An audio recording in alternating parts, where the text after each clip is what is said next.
I'm Nate Eaton. Thanks for tuning in today. We have Frank VanderSloot, the executive chairman of Melaleuca, here in our studio. Frank, we've talked a few times over the past few weeks about this water issue here in eastern Idaho. And a lot of people are talking about the comments you made before the fireworks on the 4th of July. For those that weren't there, there was a big firework that went up in the sky. And then you took the microphone and made a plea for people to pay attention and to get involved.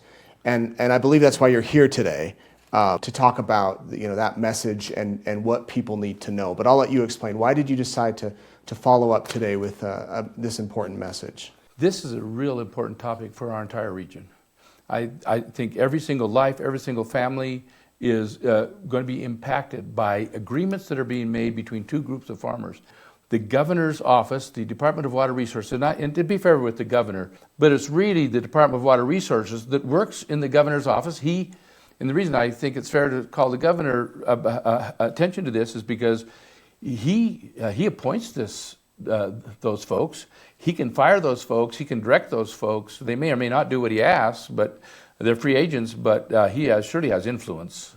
That's why he's the governor. They called for shutting down 700,000 acres. That went out in mid-April. The demand to shut down that many acres of farmland in our area, and there's only 900,000 acres of total groundwater acres from Ashton and Dubois all the way down to Pocatello, and they did it after the crops had all been planted. It would have been an absolute disaster for this entire economic region. When you take farmland that's worth $10,000 an acre, and you shut off the water, it now turns back to, it's just dry crop. It's worth about $800 an acre. So it's basically close to $10,000 an acre. That's $7 billion worth of economic value taken away from the farmers in this area. But that's just the farmers. Everybody's related to that. All the industries are related to that. The whole economic impact of that order from that department, it's really one guy's doing it, would have totally destroyed the economic base of our region. And here's the problem. It didn't get resolved. The governor said, okay, I'm not going to shut you down right now, but you guys get to work here, and I'll give you till October 1st to come to an agreement. And we'll see how that goes. Otherwise, we're going to do it all over again. And these farmers still have a gun to their head. And what worries me about that, here's the executive order from the governor. And in the first 6 points on his order, all say the right things. These people have to come together, and these people do. What worries me the most is item number 6. And he says that the groundwater users and surface water users will meet to establish an approved mitigation plan as soon as possible, no later than October 1. And then if you'll follow through with, and then what? And then they shut off the wells. That's the solution if they don't get it done. He could extend that deadline, I suppose, but that's the deadline right now. And what worries me about that is that's how we got here in the first place. That in 2015, we didn't even know that these two groups, the same two groups of folks, had the gun to their head back then. They said the aquifer is going down. We better mitigate this, or we better change that. The Department of Water Resources was worried about it, and they basically forced these folks to come together and make an agreement, and they told them, if you will sign this, it will give you safe harbor. But then they changed the rules. And who changed it? The Department of Water Resources, a guy by the name of Matt Weaver. He works in the governor's office and in that department. He has the power.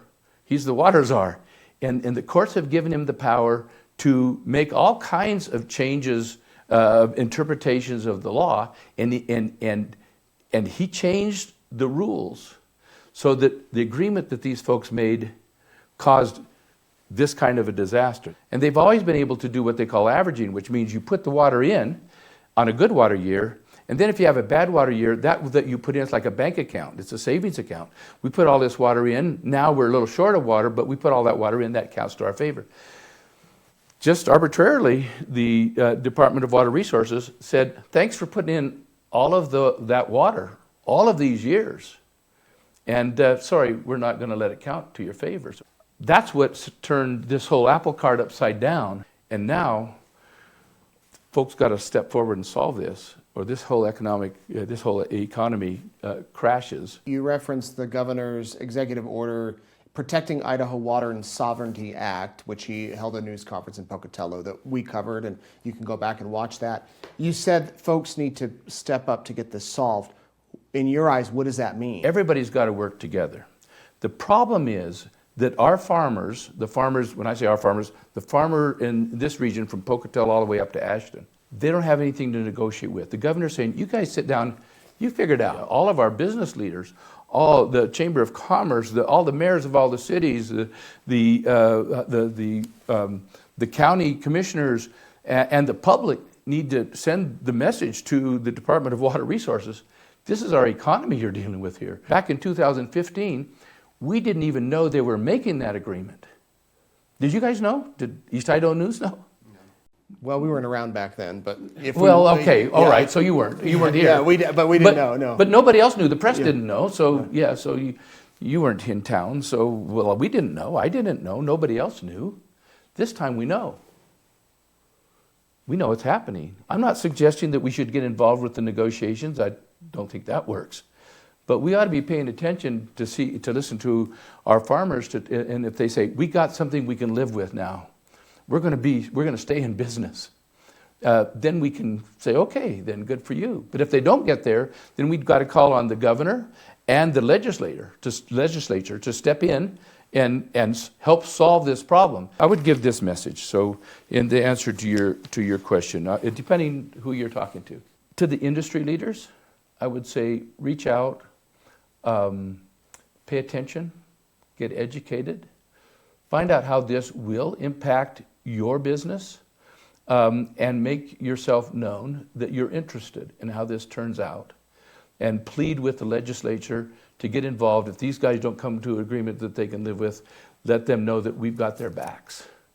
To the dairies in the Magic Valley area, we produce their feed base for all of their dairies. If you shut down these farms, they lose their feed base. So the very area that's calling for these farmers to shut down their water are going to be impacted. So to the dairies, I would say, please reach out to your neighbors. Tell them to be compassionate, to be cooperative, to work with these folks, to work out a deal that works for all of Idaho and not just for their own interests. To the people in Twin Falls, especially the folks that are at the table negotiating here, I think it's the Twin Falls Canal Company. I would say, have some compassion on your neighbors up north. You wouldn't want your farms to be taken away from you.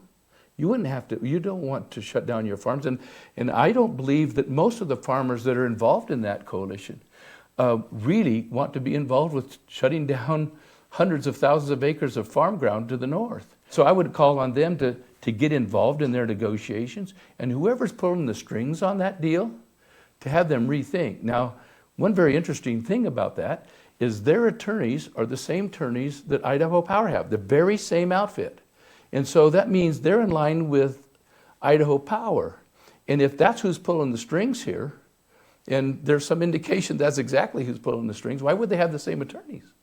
To have the same attorneys, for an attorney to represent two organizations, they have to be totally in line, totally in sync. They can't be conflicted.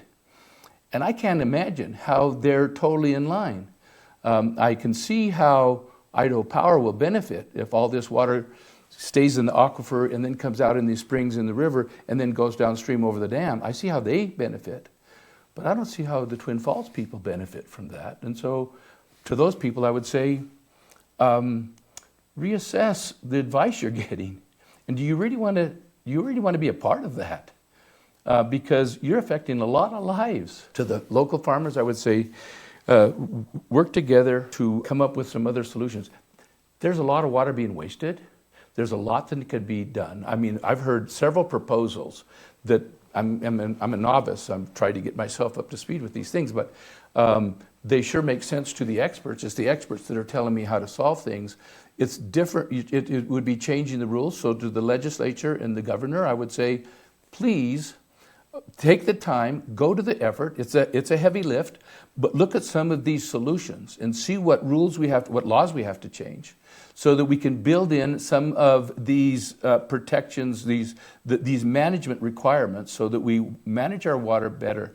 There's plenty of water for everybody, and so to the legislature and the governor, I would say, please come together and talk to the experts, and evaluate some of these rules, and do what's best for the citizens in Idaho. So it's going to take a lot of cooperation, but I think the message that I want to give is the negotiations are at the table by the same people, or the same folks in general, that did the 2015 agreement. They may be different individuals, but the same organizations. And that's how we ended up in this wreck in the first place. We need to put our people in a better negotiating position so they can get a better deal this time than they got last time. I'm not suggesting there's any villains here. There are conflicts of interest. Different people are interested in different things. Water is a precious resource. It's more valuable than gold. Gold doesn't do you much good, in real life, unless you use it to buy water. Then it can change economies and change nations. But I always want to be clear. I don't think there's any bad actors. I don't want to make someone a villain. It's hard to do, people can make mistakes, people can have bad judgment, but still have good intentions. I'm just asking for folks to make better decisions. Well, as you mentioned, it's an issue that affects everybody, and it's complicated. I can tell you spent a lot of time researching this. I spent several hundred hours just the last, month. Right. And we are going to be doing a series of stories on this topic to help all of us understand this a little bit more, go in depth on this. Tomorrow you will hear from 2 local farmers who this is affecting and how this has affected them, their thoughts on this whole issue, their thoughts on Frank's comments here today. And we will continue to follow this over the coming weeks and months as we get closer to that negotiation date, or I guess the October 1st date. Hopefully it's solved before then. We'll keep an eye out and continue to follow it. Thank you, Frank, and thank you for watching.